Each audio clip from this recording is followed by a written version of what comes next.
Mesdames et messieurs, bonjour et bienvenue sur Télé Djibouti pour cette nouvelle édition de notre journal de 15 heures. Au sommaire de l'actualité,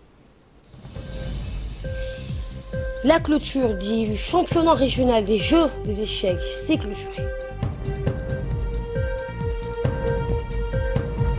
Et les deux pays, l'Éthiopie et la Somalie, donc, appellent à des efforts conjoints pour lutter contre le terrorisme. Nous sommes le dimanche 17 juin, mesdames et messieurs, bienvenue dans ce journal. Retour à la vie normale après les célébrations de la fête de la Eid el-Fitr. Les Djiboutiens sont retournés au travail en respectant les horaires habituels fixés par l'administration, soit de 8h du matin à 17h de l'après-midi avec une pause déjeuner à 13h. Il s'agit pour tous de se réadapter après les longues vieilles nocturnes donc, du Ramadan. Outre le système du travail, il faut aussi aider l'estomac à mieux digérer les repas du matin et de midi. En ville,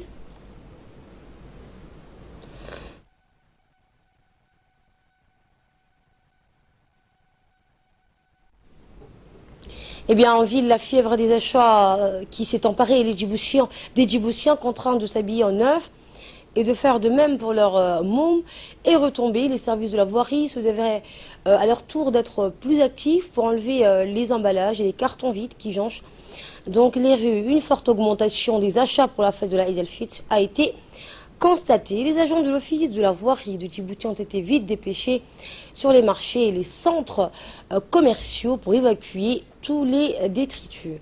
Comme vous avez pu donc remarquer sur les images, dans tous les recoins de la ville, les détritus donc étaient invisibles. Mais Djibouti-Ville doit reprendre son éclat et être prête à célébrer d'autres événements, le 41e anniversaire de l'indépendance du pays pointe à l'horizon. Et au deuxième jour de la célébration de la Eid el-Fitr, la radio-télévision nationale, la RTD, a organisé hier soir une soirée d'animation culturelle et musicale que les chaînes 3 et 4 ont diffusée en direct. Cette soirée a été animée par les artistes du groupe Jeunes Talents 2 que la RTD a promu et aidé à démontrer tout leur talent. De nombreuses chansons du défunt Abdelhalé ont été reprises.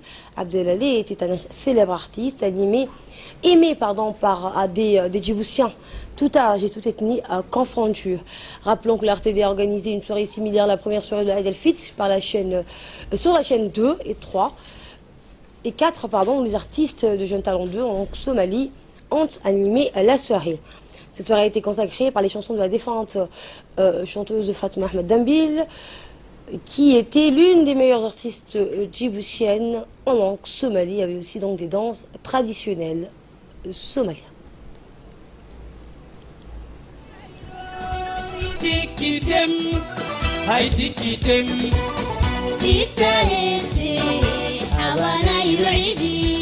Kadalku Buradil Yani Yamara Djibouti ke badak inki neta delele tanto bukoy mi waqti kesi waqti ndum barsale sin waqti bil hada si waqti temege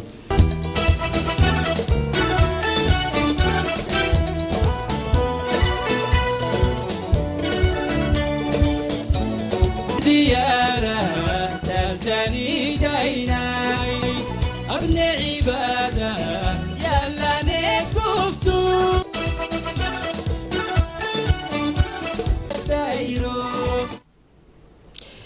Et la mairie de Djibouti a organisé à l'occasion de la Eid el-Fitr et pour la deuxième fois une kermesse riche en couleurs à l'esplanade du Palais du Peuple.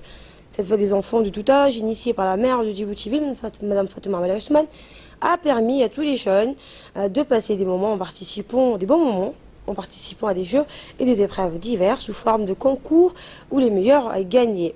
Les gagnants de ces jeux étaient récompensés par de nombreux cadeaux allant du pistolet mitraillette en passant par des voitures de course. Et pour nous faire vivre l'événement, notre équipe sur place a pu interviewer les jeunes qui participent, pour la plupart accompagnés de leurs parents, suivant quelques réactions.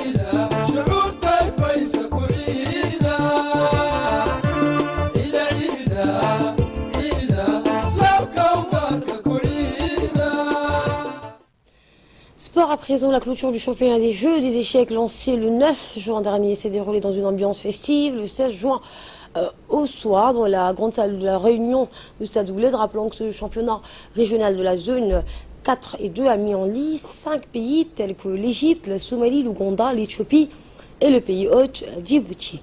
L'événement a vu la participation du directeur du sport, Abshir Ali, le président de l'Association internationale des jeux d'échecs, Patrine Van, le président et membre de la Fédération djiboutienne des jeux d'échecs, ainsi que plusieurs hauts responsables du département du secrétariat d'État à la jeunesse et au sport. Dans ce championnat, il est clair que les Égyptiens se sont montrés supérieurs à leurs concurrents issus des autres pays participants, puisqu'ils ont raflé les 3 premiers matchs du podium côté garçons. Et chez les filles, toujours dominées par les Égyptiennes, l'Éthiopie s'est adjugée la 3e place. Et en dépit des jeunes bâtons participants djiboutiens, jouissant du soutien de leurs congénères, la République de Djibouti s'est classée loin derrière la plupart des concurrents, faute d'expérience et de savoir-faire technique dans cette nouvelle discipline dont la fédération est encore embryonnaire, bien qu'elle ait su organiser cet événement avec courage. Enfin, les responsables hôtes et djiboutiens sur place se sont déclarés satisfaits de l'organisation de cet événement d'envergure. Et cet anniversaire de l'armée, c'est dans la joie, le bonheur et la sérénité que les troupes du bataillon Hill 4 ont célébré avec ferveur le 41e anniversaire des forces armées djiboutiennes. Cette cérémonie était présidée par le commandant du bataillon Hill 4, le lieutenant-colonel Ahmed Bidid Bileh. L'ensemble des militaires de ce bataillon ont participé à cette cérémonie. Regardons à présent le défilé proprement dit.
dabla daarsan baan ahay xoogii dalkaan ahay darbiyaan la marin iyo waxaan ahay duubi adag waxaan ahay waran wax dila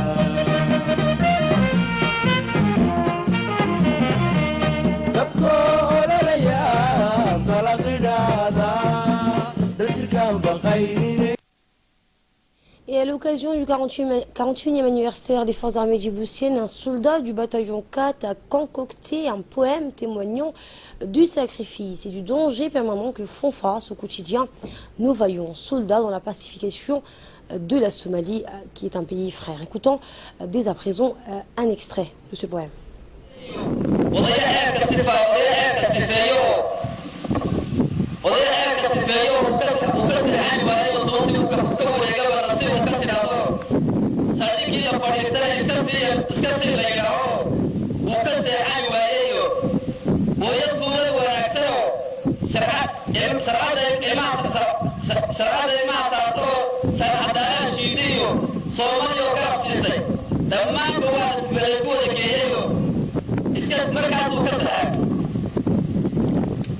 Markaas muhiimka dhartaarba maalintii lagu saaray saraakiisha dhammaan iyo sarkaalka ugu sarreeya iyo suldaanka ugu hooseeyaba waa in loo sara joogo ilaa loo sara joogo sumcaddiisa la dhowro waa in loo sara joogo sumcaddiisa la dhowro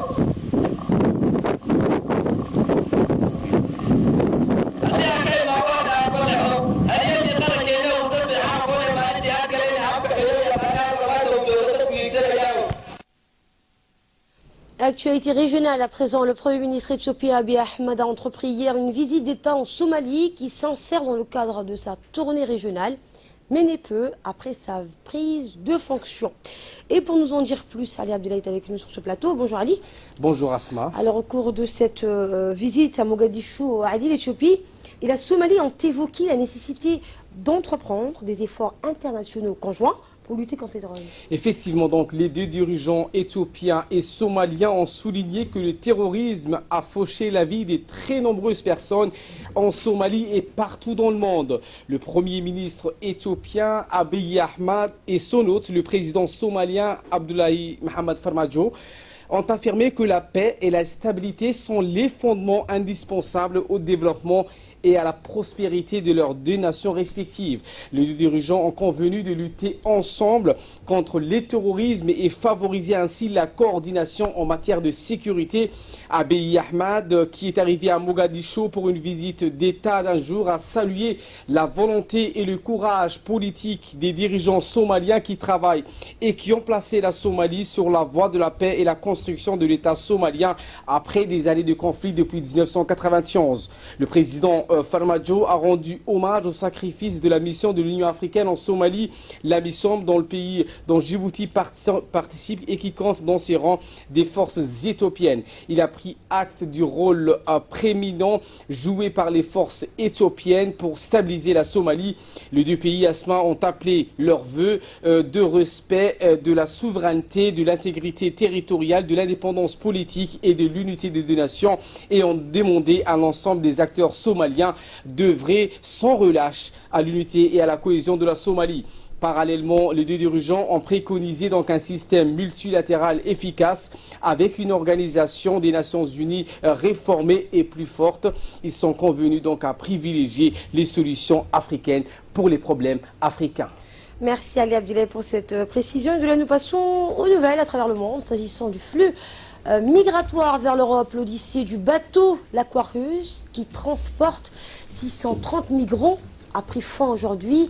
Le navire affrété par SOS Méditerranée et Médecins sans frontières a accosté au port espagnol de Valence. Fardous Hussein est avec nous sur ce plateau pour nous en dire plus. Bonjour à vous. Bonjour Asma. Donc après une semaine d'errance en Méditerranée, les 630 migrants secourus par le navire humanitaire l'Aquarius ont commencé à arriver en Espagne. Un premier bateau transportant une partie de ces migrants, donc italien. Donc pour ces 450 hommes, 80 femmes dont 7 enceintes, 89 adolescents et adolescentes et 11 enfants de moins de 13 ans rêvant d'une vie meilleure donc en Europe sont arrivés à Valence.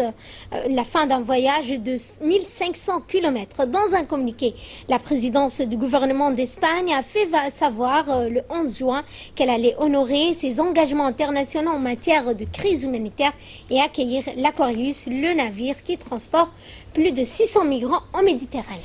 Donc, et face à ce blocage Fardous de l'Italie et de Malte, le gouvernement espagnol du socialiste Pedro Sanchez a proposé de prendre en charge le navire.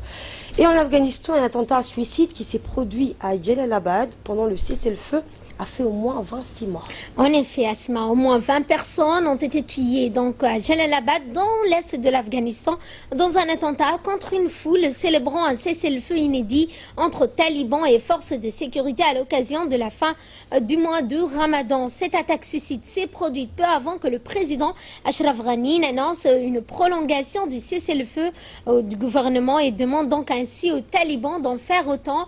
Le président afghan avait donc annoncé la semaine dernière un cessez-le-feu unilatéral de 8 jours à partir de mardi. À l'occasion de la fin du Ramadan, les talibans de leur côté avaient annoncé une cessation des combats de 3 jours, c'est-à-dire donc à partir jusqu'au 15 juin. Et en Colombie, les électeurs étaient appelés aux urnes ce dimanche pour le deuxième tour de l'élection présidentielle. Tout à fait, Asma. Duel inédit entre la droite et la gauche en Colombie au second tour aujourd'hui d'une présidentielle cruciale pour la paix qui avait désigné donc le successeur de Juan Manuel Santos, artisan du pacte historique avec l'ex-guérilla FARC. Les bureaux de vote ont ouvert donc ce matin depuis l'accord. 7000 rebelles ont déposé les armes si le pacte a clos. Plus de 52 ans d'affrontements avec les forces armées révolutionnaires de Colombie, converties en parti politique, la Colombie peine à émerger du conflit. Elle reste confrontée à une corruption, des inégalités criantes, notamment en matière d'éducation, de santé, ainsi qu'à la violence des groupes armés se disputant le narcotrafic de ce pays, premier producteur mondial de cocaïne. Et vous nous emmenez en Russie, Coupe du Monde oblige. Le Nigeria s'est incliné hier face à la Croatie. Les Nigérians ayant été battus 2-0. Et oui, Asma, les Croates ont facilement disposé des Nigérians 2-0 hier lors de leur premier match du mondial en Russie. Un but contre 100 ans d'Etebo leur a donné donc l'avantage en première mi-temps. Puis Modric a aggravé le score sur penalty en seconde période. Avec sa victoire 2-0 contre le Nigeria, la Croatie prend pour l'instant la tête du groupe D devant l'Argentine, l'Islande qui s'était départagé un but partout. Merci François Hussein pour ces précisions. Merci à vous d'avoir suivi ce journal. J'aurai le plaisir de vous retrouver dès ce soir à 22 h pour un nouveau journal. Excellente suite de programme sur Télé Djibouti, bien évidemment.